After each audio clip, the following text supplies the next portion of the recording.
Welcome back to another episode of Rock Boys Football. Dale, late Tuesday night, some massive news for us Michigan fans. Chip Lindsey coming up to Ann Arbor to take over this Michigan offense. We got on late Tuesday night, and it was just pretty much an instant reaction from the fellas. Over the last 48 hours, like kind of diving into what Chip Lindsey is going to bring to Michigan.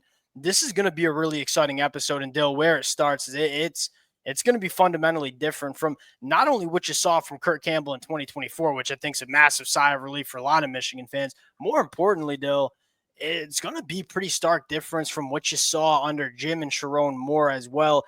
I give Sherrone Moore a lot of credit for saying, hey, we got to make some changes on offense. And it might be an offense that I'm not necessarily used to going to. But Chip Lindsey, a guy that's been coaching at the collegiate level for almost 20 years now, you kind of feel confident that he's going to be able to come in and implement what he wants to do. I think a lot of this hire deal went back to the success Chip had with Drake May. You look at Bryce Underwood and Drake May, very similar kind of quarterbacks. They're big. They have big arms that push the ball vertically down the field. But also one other thing, they're both phenomenal athletes. And one of the things nobody talks about with Bryce Underwood because that arm is so special, Bryce Underwood is a legitimate dual threat quarterback that can make teams pay with him having the football in his hands. Quite frankly, a good enough athlete that if he didn't have a howitzer attached to his arm, he probably would be playing wide receiver for Michigan. That's how good of an athlete I think Bryce Underwood was. And even when you go back to the high school film, Bryce Underwood was involved a lot, and he's a big body that can take a little physicality as well. When I went back and kind of dove into the Drake May UNC stuff with Chip Lindsey, I kind of got the sense that this is probably why Chip Lindsey is coming up to Ann Arbor. Want to get into the, kind of the broad things we're going to see from Chip Lindsey taking over this Michigan offense. Fired up to get into it. Before we do, and as always, to the Michigan fans, it's been a blast talking this as Michigan fans ourselves, like talking this team on the recruiting trail, talking this team beating Ohio State, hiring new offensive coordinators, getting aggressive in the portal. The amount of support y'all have shown the boys has been amazing. Appreciate you guys. If y'all do enjoy the content, consider subscribing to the channel. Dill, without further ado, let's start with what I think is going to be the biggest difference, and that's the vertical passing attack. Dill, go back to 2024, Davis Warren's numbers. His average depth of target was 6.6 yards down the field. Only 7% of his throws went 20-plus yards down the field. Michigan had zero vertical passing attack in 2024. And yes, it had to do with the quarterback play. Yes, it had to do with probably lacking talent on the outside, but it also had to do with Kurt Campbell just not calling an offense that was accessing the deeper third. You look at Chip Lindsey, you go back to his time with Drake May in 2023, and quite frankly, the numbers are very similar with lesser quarterback play in 2024.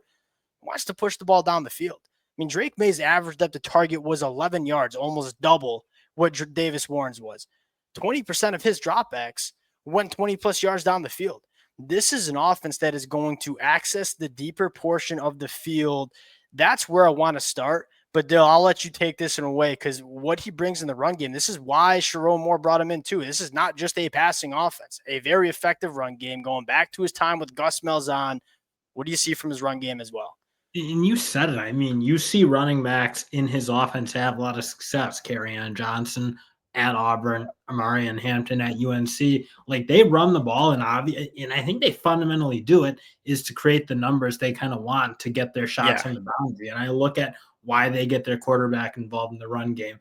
Everything's kind of predicated about getting numbers and getting matchups on the edge that you can attack. And I look at, again, they don't use an inline tight end a whole lot, but they use the H-back well. They use the quarterback to kind of create an extra body that defenses need to account for. And when they get their chances on the outside, they attack. And that was the fundamentally frustrating part about watching Michigan is it didn't ever seem to matter what the numbers were. Well, we're pretty much going to run the ball every play and throw the ball within 10 yards every play. It didn't matter if there were no safeties or it didn't matter if they were too high. It didn't matter if both the safeties were in the box. It was same thing was kind of coming no matter what. It's very number dependent in the Chip Lindsey offense. One of the things I love about Chip Lindsey is the splits. Go back to Michigan in 2024.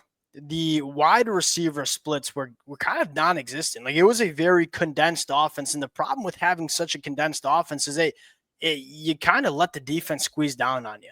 one of the things you realize pretty much every single snap of this North Carolina offense, they're splitting their wide receivers out. And you talked about numbers. I think a large portion of it is to create numbers to run the football. Right here, you see, hey, we're going super wide with our wide receivers, making Clemson kind of respect us.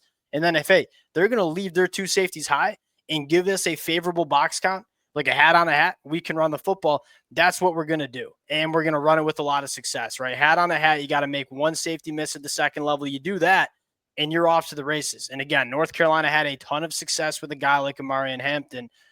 Here's the thing that I love, though, is that it's also going to supplement itself in the passing attack. All right, it's 4th and 6. Clemson showing man coverage with one single high safety. We're going to bring some pressure, and we're going to spy Drake May.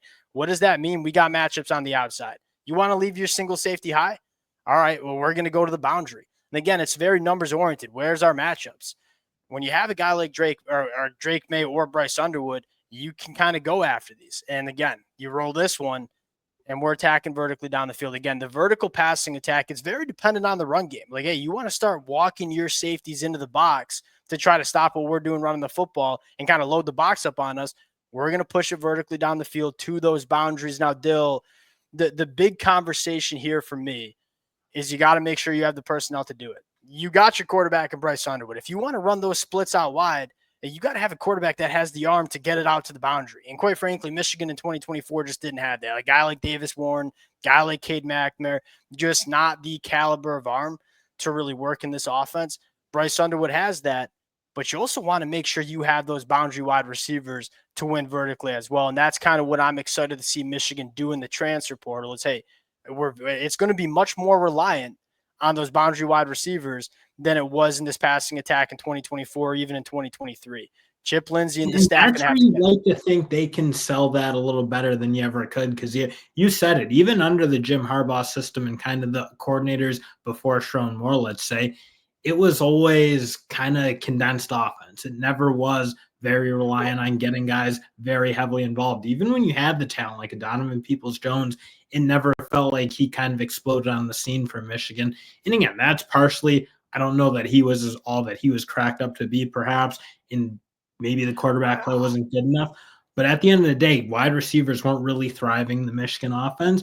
You look at what Chip Lindsey was able to do at Auburn. He had Darius Slayton, big-time wide receiver there. Devontae Walker coming over from the MAC, having a huge season for him at UNC. Like, this is going to be a huge offseason for Michigan to bring in the type of players they need. Because even heading into 24, like, say what you want about Kirk Campbell, they didn't have the guys. And you wanted to see Tyler Morris or Marion Walker make the jump.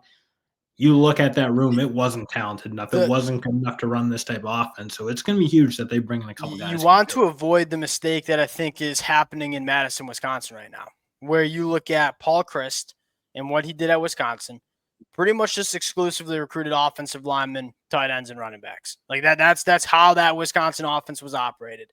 Then you hire Luke Fickell, who hires Phil Longo, who actually also came from North Carolina to take over the offense.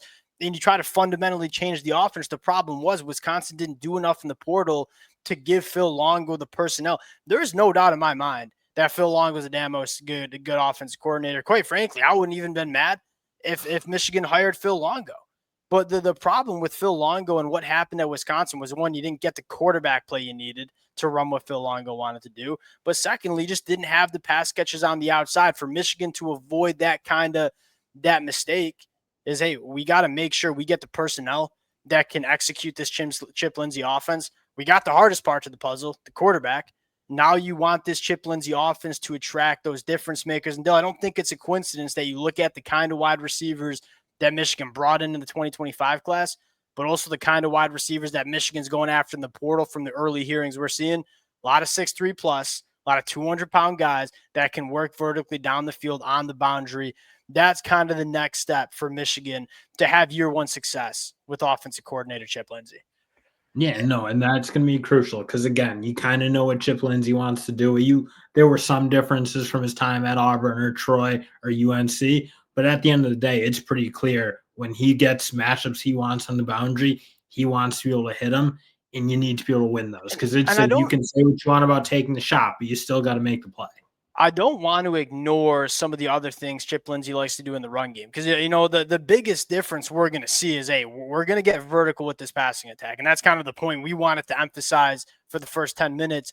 There's a reason he didn't go and get Zach Kittley, a guy who just runs the air raid. Like, Sherrone Moore still wants to be smash. Sherrone Moore still wants to win it along the offensive line.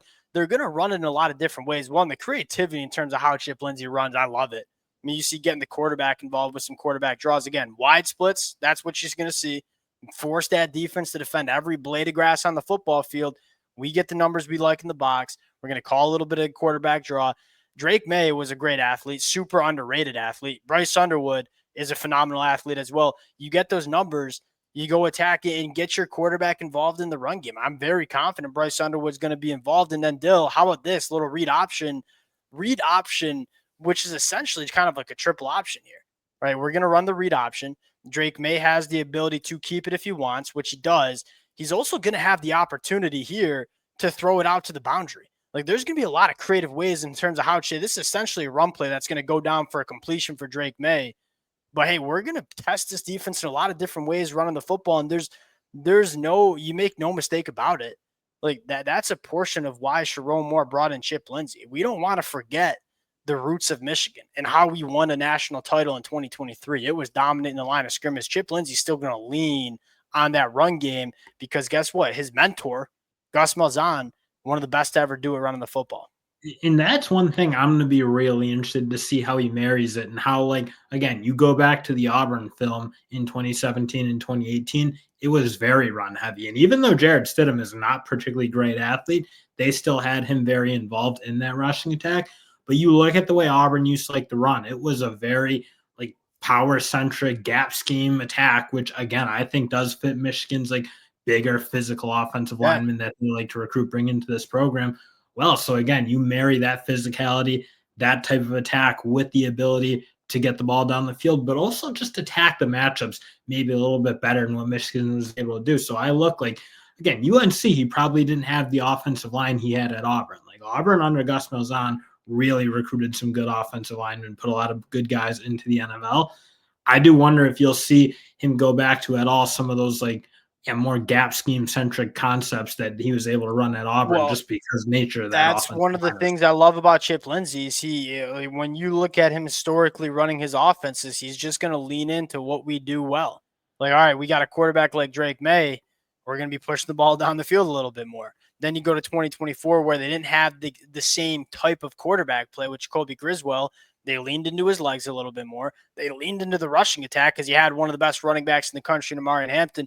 It's going to change based on the personnel, which is something I always love.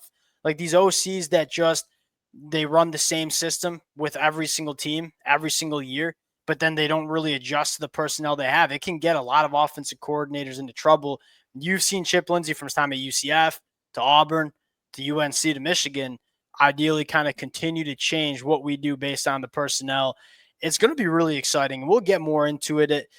I'm just excited to see the ball get aired out a little bit more in the big house. I think that's fundamentally, if you can create explosive plays, chances are you'll be a pretty damn good offense. Michigan couldn't do that last year, struggled on offense. Chip Lindsey, he knows how to do it. We'll sign out there. Appreciate you guys rocking with it.